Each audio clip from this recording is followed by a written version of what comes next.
avançamos para terça-feira, onde, mais uma vez, vamos ver de forma muito clara as posições de aceitação e rejeição. Vamos ao capítulo 6, agora de João.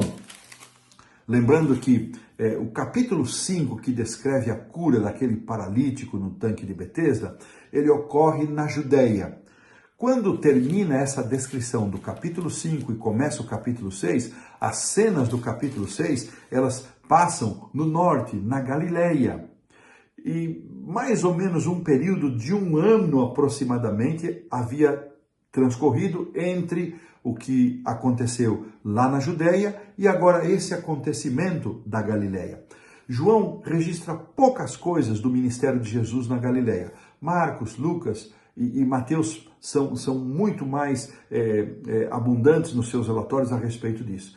Uma outra coisa, o capítulo 6, que nós já consideramos a primeira multiplicação dos pães, era a época próxima à Páscoa. Essa era a terceira Páscoa que Jesus estava passando em seu ministério e a última antes da sua morte.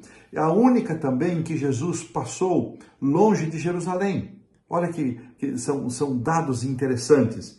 E quando então Jesus realiza, nós já estudamos isso na lição número 2, quando nós vimos que Jesus faz esse milagre, o verso 15, vamos trazer aqui do capítulo 6, eu vou pedir para a equipe aqui colocar então a produção, coloque aí o verso 15, produção, do capítulo 6. Sabendo, pois, Jesus que estavam para vir com o intuito de arrebatá-lo para o proclamarem rei, retirou-se novamente sozinho para o monte. Veja, quando Jesus percebeu o movimento da multidão, que saciada de sua fome, se encantou com as ideias, com as possibilidades de ter um rei, um general, um comandante, que com o seu toque curaria os feridos em uma guerra, com a sua palavra multiplicaria os suprimentos. Que exército venceria um exército cujo líder tivesse esse tipo de poder? Obviamente, não haveria chance de vitória para nenhum oponente. Ao invés de interpretarem as palavras e as ações de Cristo de forma espiritual, eles interpretaram de forma política. E é interessante aqui a primeira lição que eu quero destacar é que, a exemplo de muitas pessoas que agiram desta maneira após a multiplicação dos pães, muitas pessoas hoje querem construir um Jesus que satisfaça as suas expectativas e não aceitar aquilo que o Senhor Jesus oferece. Muitos querem criar, modelar um Jesus que atenda à sua concepção de vida religiosa, a sua concepção de fé, ao passo que o Senhor Jesus é aquele de quem está revelado na palavra de Deus, é aquele de quem os profetas revelaram no Antigo Testamento, é aquele que veio cumprir estas profecias e estas palavras que foram ditas. Mas ainda assim, muita gente está querendo montar o seu Messias, ao seu bel prazer. E isso tem trazido muitos problemas no nosso meio, dissensão, inclusive dentro da igreja adventista. Pessoas que saem, deixam a igreja, criam sua própria forma de praticar a sua fé, criando para si um Jesus que não é o Jesus revelado na Bíblia.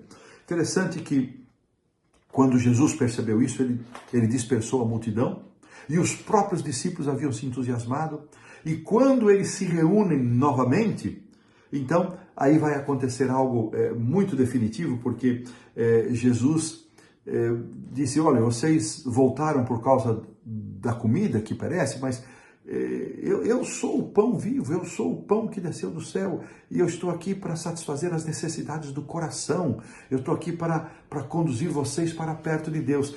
E eles não gostaram dessa vez, dura esse discurso, nós não estamos interessados nesse tipo de espiritualidade que o Senhor nos quer dar. Nós queremos um reino material, nós queremos nos libertar de Roma, nós queremos que a nação judaica tenha a liderança sobre os demais povos. E Jesus disse, olha, não é isso, eu não vim para isso.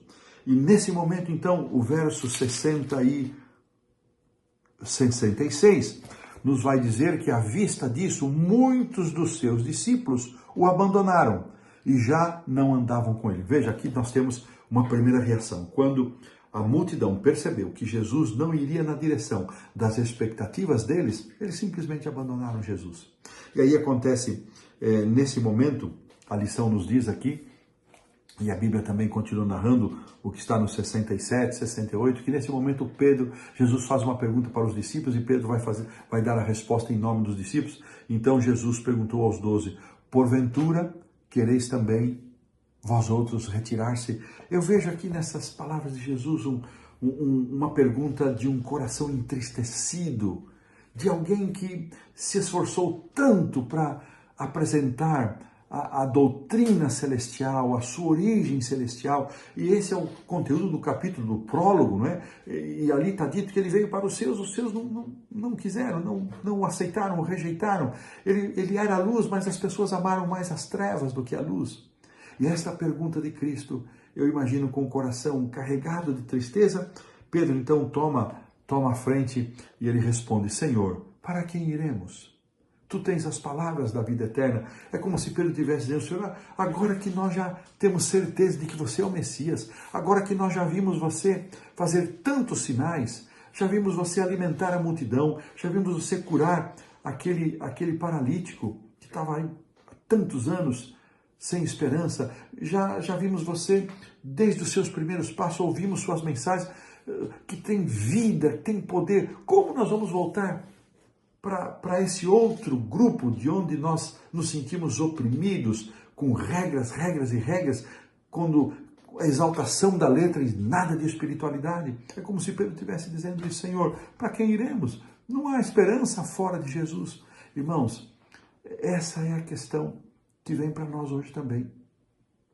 À vista de tantos movimentos que surgem por aqui, e alguns deles com uma aparência graciosa, uma aparência de um evangelho formidável, venha como está e permaneça como está, você não necessita de transformação, Deus aceita você do jeito que você é verdade, mas é parcial essa verdade. Deus o aceita e o recebe como você está, mas ninguém permanece da mesma maneira na presença de Jesus. Transformações vão ocorrer, mudança de vida, abandono do pecado vai acontecer, uma nova vida se inicia, uma nova criatura surge. Para onde iremos nós? Nos dias de hoje, irmãos, muitas filosofias modernas estão atraindo as pessoas. E nós podemos dizer, muitos dos discípulos, dos membros da igreja estão abandonando a igreja porque duro é o discurso da igreja, duro são as posturas que a igreja adventista toma em relação a ser fiel à palavra de Deus, a não se desviar das escrituras, nem para a direita, nem para a esquerda. Para onde iremos nós? Que a nossa resposta, meu irmão, minha irmã, possa ser como a resposta de Pedro. Para onde iremos nós? Tu tens as palavras da vida eterna. Que nós possamos, irmãos, valorizar a palavra de Deus como sendo fonte de vida eterna.